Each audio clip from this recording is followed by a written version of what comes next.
All right.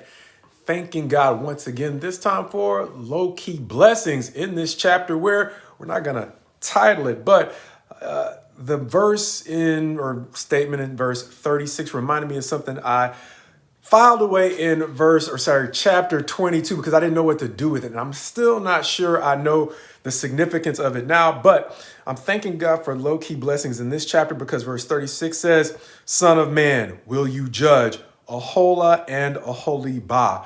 The two women who are going to metaphorically represent Israel, the northern 10 tribes, and Judah, the surviving 2 tribes, the ones about to go into judgment and Babylonian captivity or fuller captivity. Understanding that Ezekiel is already prophesying from Babylonian captivity when the first wave of exiles was taken off to Babylon from Judah.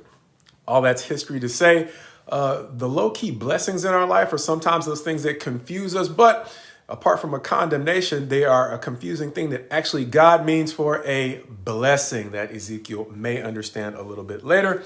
But beginning in verses 1 through 4 of chapter 23, God is going to set out that statement regarding the 2 women in verses 1 and 2, where he says, "The word of the Lord came to me, son of man, there were 2 women, the daughters of one mother." As we have mentioned, those 2 daughters being Aholah, being Samaria, and Aholibah being Jerusalem, as he specifically says in verse 4. Verses 5 through roughly 10, talking about what he has as a problem in the way of what Aholah has done wrong. Understanding verse 5, he's going to say she lusted after her lovers, the Assyrians.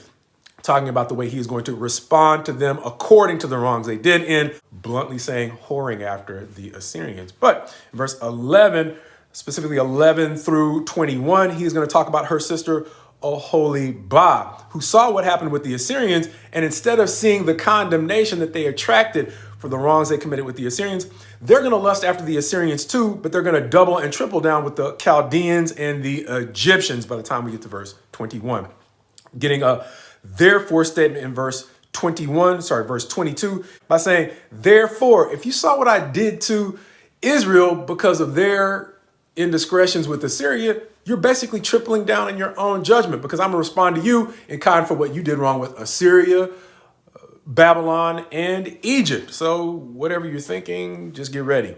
And so with that, he is going to move forward in verses 28 through 35 to talk to them in more detail about the fact that no matter what they initially saw in those 3 nations, their attitude toward them at some point turned. And so it's a lesson, I guess, a point of interest for all of us to understand that what we see on the front end of a relationship is rarely all there is to know. And it's one thing to understand that, but the reality of it can be kind of shocking at times. And that's why God, who sees the end of a thing from the beginning, goes back to that dead horse issue that Marcus is always beating up. And that is integrity matters, because it's one of those guides that God has given us, the one who has designed us all to help us understand that in entering a relationship, it's going to be tough enough just on your personal differences.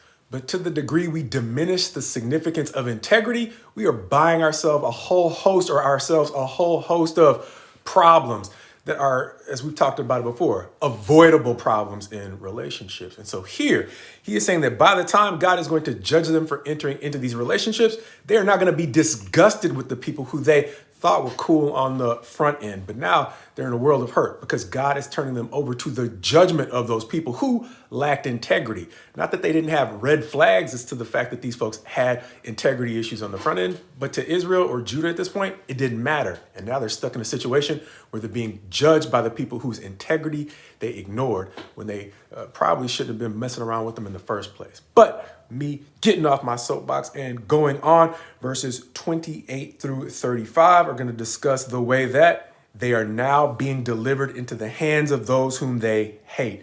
Not strangers, they're old friends, Assyria, Chaldea, or Babylon, and Egypt. Understanding that I skipped over a point saying that God is dealing with them because, as we've seen in previous chapters, they did not allow him to forget the thing that was upsetting him. This goes all the way back to the way that they were forming relationships with shady people, going all the way back to the Exodus from Egypt. Verse 27 is going to suggest. And therefore, our invitation that we used to title the chapter. Verses 36 through roughly 42 are going to start off as we said. The Lord said to me, Son of man, will you judge Aholah and Oholibah? Understanding that he is once again going to itemize some of the wrongs that they have done. As we mentioned in the last chapter, thanking God for the times when he doesn't simply leave us questioning what happened because life is confusing enough. But there are times when he makes it clear, these are the things that went wrong and this is why. Where we are is where we are. And so understanding that here, where they are, is a situation where it's complex because even though in the previous verses, he is turning them over to the judgment of those who traditionally seem to lack integrity, he is going to seem to say that he is not going to leave them there. In verses 43 through 45, he's going to say specifically in verse 45, but righteous men shall pass judgment on them. Going on in verses 46 through the end of the chapter 49, however, to give us a familiar theme, to remind them that they, however, will become plunder for the wicked, specifically the wicked they once partnered up with, and it is going to be fair, among other things, because in verse 49, the chapter concludes, and they shall return your lewdness upon you, and you shall bear the penalty for your sinful idolatry, and you shall know that I am the Lord God, who doesn't simply discipline at random, but as we have said before, as we will see again in the New Testament, specifically as the Christ says, with the measure we use, it will be measured back to us. A principle we see going back to, once again, Ezekiel 23. A chapter whose low-key blessings for Ezekiel weren't initially apparent to me, and I might be reading into the chapter, the low-key blessings, but just in case, the history of that whole concept of verse 45, but righteous men shall pass judgment on them.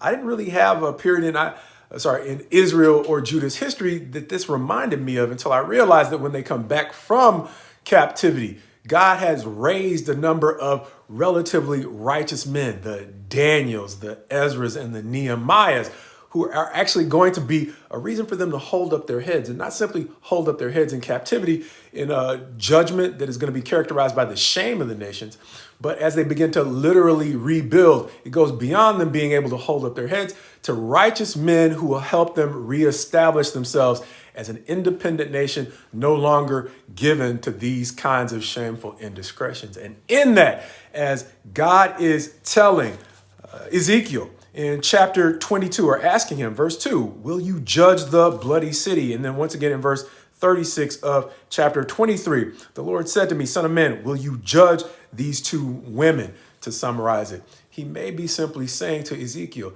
even though you are not, or there is no one who I have found who will stand in the gap, as we saw in the previous chapter, to prevent the destruction, there are a crop of men who I am raising up to begin to reestablish the nation,